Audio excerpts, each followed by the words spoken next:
what do you like? What do you make of how they're doing this? How the Crafts are handling this whole thing? Yeah. So the Gerard move did not surprise in the sense that we all looked to go, he turned down the Panthers head coaching interview to stay. Now we know why. Obviously, the succession plan. No, but I would. I think. I'm sorry to sidetrack, but if you were, I'm going to ask you because you cover the NFL. If you were a head coaching candidate that thought you had a bright future, would you take the Carolina job? Oh, hell no. But it got, let's not be, anything but real here. That job got a lot worse in the last 11 months. Sure. Right. Okay. As far as how the Frank Reich handling went. Look, I will just say that I am very surprised that they are leaning towards staying in-house through the draft, given the track record of this front office. But that paints a picture to me that they looked at the personnel and go, yeah, this is Bill's fault.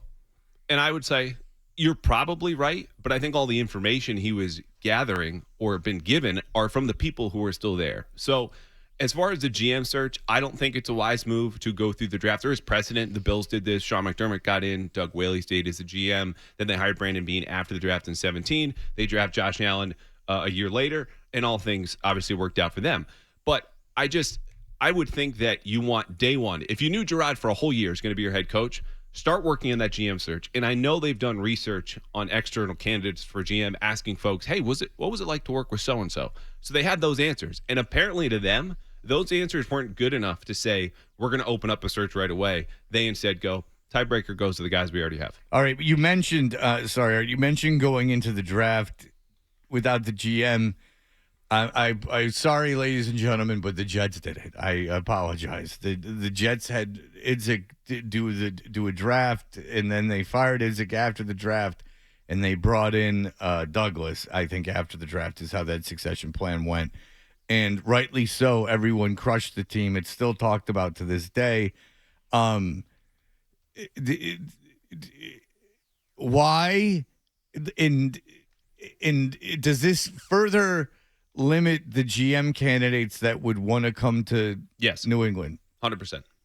Okay. Because some guys look and say, I don't want to wait till May. I want to know what my job is. I want to know the people I'm working with. I'm going to get here and go. I'll say, though, there is a difference between the example I just cited and you just did, because everyone here is going to be working from largely the same personnel playbook. There will be differences. I think there are candidates they could bring in who go, hey, these are analytics. These are how we want to use them. This is how they work in an area in a department where the Patriots don't really use them in their draft evaluation. I'm not saying it's better or worse, but when you look at the pool of candidates or the list we all drew up a week ago, right? It starts with Dave Ziegler or Bob Quinn or John Robinson or maybe Mike Borgonzi from the Chiefs. All these guys are either local or came under the Patriots tree, and it's clear with the Gerard hiring and what the Crafts are not doing in their front office, they're going to be working with the same, positional requirements and all the things they believe in when building a team.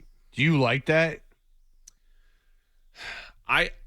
I do, but what the bigger part of this is the word modernize, which I know Mike Giardi said sitting in this chair Tuesdays with you guys. I've had conversations with Mike. I've had my own conversations with other people going, I think it's fair to keep the foundation in place. Again, you're 2 years removed from a playoff season with a rookie quarterback that fell apart down the stretch.